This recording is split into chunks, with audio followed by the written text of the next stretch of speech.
It's Friday. Today we are explaining the rise of the shadow fleet of oil tankers, why authorities are cracking down, and what are the risks for commerce, coastlines, and global sanction policy.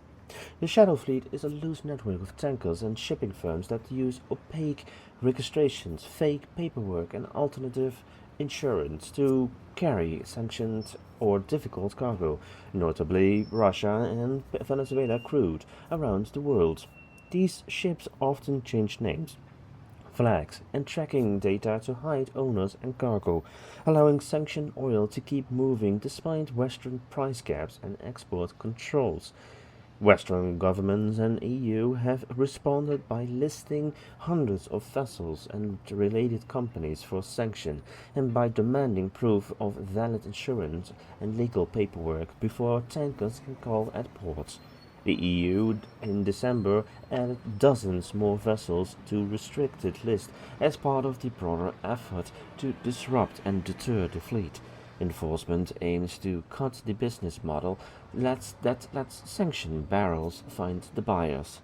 Practically, these ships use tactics such as turning off and falsifying AIS transporters, swapping IMO numbers, flying flags of convenience, and relying on non-Western or shadow insurance.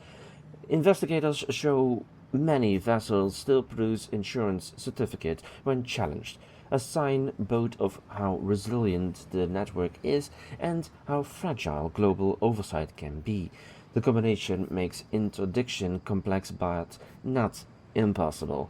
Recent reporting highlighted why this matters locally. Russia or Venezuela-linked tankers sometimes transit or operate near European waters, raising concern about spying, environmental risk, and law enforcement visibility. Authorities in several countries have increased port checks and documentary verification after media exposes and intelligence alerts showing shadow fleet movement close to European shores. Enforcement has become more aggressive. The US and allies recently sanctioned tankers and firms linked to Venezuela oil shipments have used seizures, designations, and interdictions to disrupt trade routes.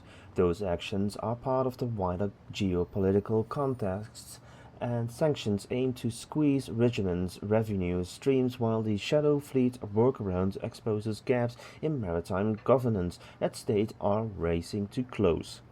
Why it matters. Shadow fleets raise environmental risk, poorly insured tankers near busy coastlines, complicates policing of illegal trade, and test the global sanction architecture.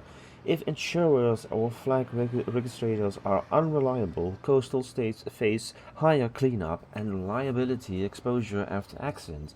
That's why the international push now focuses on verifying insurance documents, tighter ports, controls, and a coordination sanction list, measure meant to make the shadow fleet busier model unsustainable.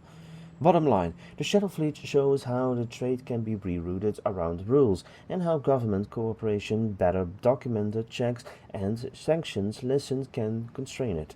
Follow Paperboy for more explainers.